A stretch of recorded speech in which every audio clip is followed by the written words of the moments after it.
Hi viewers, welcome to இளவரசி Sudhakar YouTube channel. என்னோடய சேனலை வந்து ஃபஸ்ட் டைம் பார்க்குறீங்கன்னா சப்ஸ்கிரைப் பண்ணுங்கள், சப்போர்ட் பண்ணுங்கள், கமெண்ட் பண்ணுங்கள் ஃப்ரெண்ட்ஸ். நான் வந்து உங்கள்கிட்ட இப்போ வந்து என்ன டாபிக் பற்றி பேச போகிறேன்னா, நம்ம பிரம்ம முகூர்த்தத்தில் எழுதிருக்கிறதுனால நமக்கு என்னென்ன நன்மைகள்லாம் கிடைக்கும் அப்படின்னு சொல்லிட்டு நான் உங்களுக்கு சொல்ல போகிறேன். ஏன்னா பிரம்ம முகூர்த்தங்கிறது வந்து ரொம்ப ஒரு முக்கியமான ஒன்று. அதில் வந்து எந்திக்கிறதுனால நமக்கு வந்து நிறைய நன்மைகள் கிடைக்கும். அது என்னென்ன நன்மைகள் அப்படின்னு சொல்லிட்டு நான் உங்களுக்கு சொல்கிறேன். ஃபஸ்ட் எடுத்து பிரம்ம முகூர்த்தம்னா என்ன அப்படிங்கிறது வந்து நம்ம தெரிஞ்சுக்கணும். பிரம்ம முகூர்த்தம் அப்படிங்கிறது வந்து காலையில் வந்து 3:30 5:30 வரைக்கும் பிரம்ம முகூர்த்தம். அந்த நேரத்தில் வந்து இயற்கை அதாவது பிரம்மதேவர் இருக்கார்ல, அவர் வந்து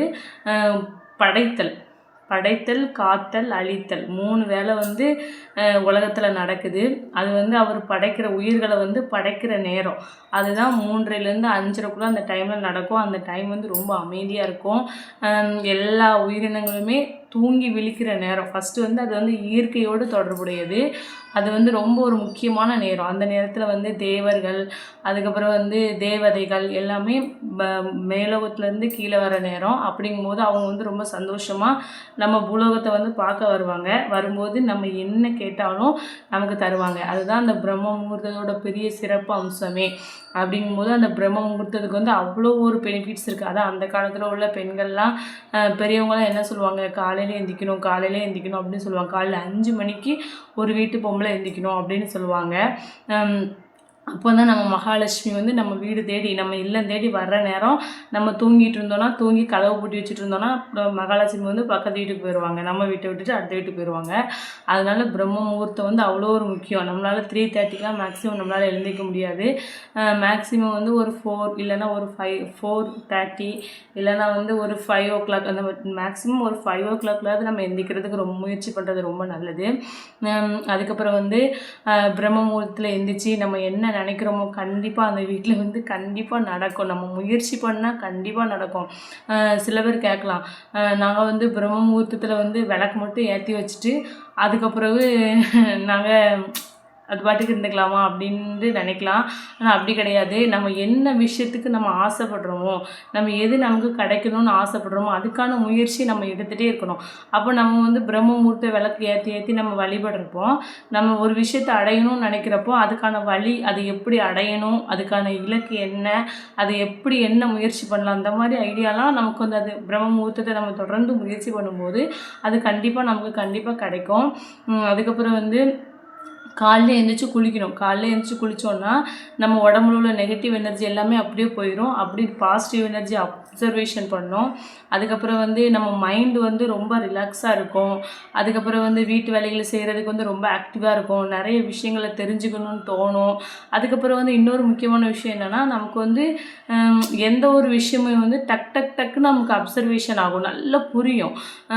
ஸோ ஸ்கூல் படிக்கிற பிள்ளைங்களுக்குலாம் நான் ஒன்று சொல்கிறேன். நம்ம வந்து நைட்டும் அதே கொஷினை தான் படிச்சிருப்போம். ஆனால் நமக்கு சுத்தமாக ஒன்றுமே புரியாது. ஆனால் காலையில் எழுந்திரிச்சு அது படிக்கும்போது நம்ம மனசுக்கு அப்படி ஒரு பதியும். ஏன்னா அந்த நேரம் வந்து நம்ம மூளையானது வந்து இயற்கையோடு சம்மந்தப்படும். அப்போ நமக்கு வந்து எதை படித்தாலும் நமக்கு டக்குன்னு அது மனசில் பதிய ஆரம்பிக்கும். அதனால் கண்டிப்பாக பிரம்ம முகூர்த்த பூஜை பண்ணுங்கள். பிரம்ம முகூர்த்தத்தில் எந்திக்கிறதுக்கு முயற்சி பண்ணுங்கள். நிறைய நல்ல விஷயங்கள்லாம் நடக்கும். நான் வந்து சின்ன வயசுலலாம் எங்கள் அம்மா என்ன சொல்லுவாங்க, காலையில் எழுந்திரிச்சு படின்னு சொல்லுவாங்க. அப்படியே நான் படிச்சிருக்கேன், நல்லா புரியும். அதுக்கப்புறம் வந்து பிரம்ம முகூர்த்த பூஜை பண்ணுறதுனால நமக்கு அவ்வளோ ஒரு நன்மைகள் கிடைக்கும். நமக்கு என்ன வேணும், என்ன கிடைக்கும், எல்லாமே நம்ம வந்து கண்டிப்பாக கிடைக்கும். நம்ம தொடர்ந்து முயற்சி பண்ணிக்கிட்டே இருந்தோம்னா கண்டிப்பாக கிடைக்கும். ஆனால் வந்து ஒரு 10 நாளில் நடந்துருமா, 20 நாளில் நடந்துருமா, 20 நாளில் நடக்காதது 40 நாளில் நடக்கும் அப்படிங்கிற நம்பிக்கை. அதாவது நம்பிக்கைங்கிறது வந்து கண்டிப்பாக நம்ம எந்த ஒரு விஷயத்தை செஞ்சாலும் நம்பிக்கைங்கிறது கண்டிப்பாக இருக்கணும். அப்போ மட்டும்தான் நமக்கு வந்து அந்த விஷயங்கள்லாம் நமக்கு கிடைக்கும்.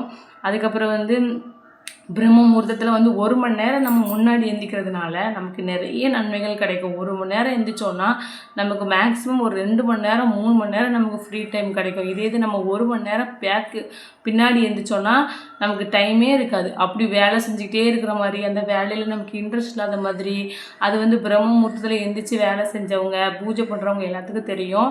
நான் சொன்ன டிப்ஸ் எல்லாம் உங்களுக்கு பிடிச்சிருக்கும்னு நினைக்கிறேன். தொடர்ந்து எனக்கு சப்போர்ட் பண்ணுங்கள். என் வீடியோ பாருங்கள், கமெண்ட் பண்ணுங்கள். அடுத்தடுத்து என்ன வீடியோ பற்றி பற்றி பேசலாம் அப்படின்னு சொல்லிட்டு எனக்கு கமெண்ட் பண்ணுங்கள்.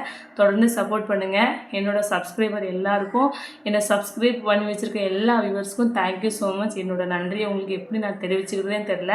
தொடர்ந்து எனக்கு சப்போர்ட் பண்ணுங்கள், ஆதரவு தாங்க. Thank you friends.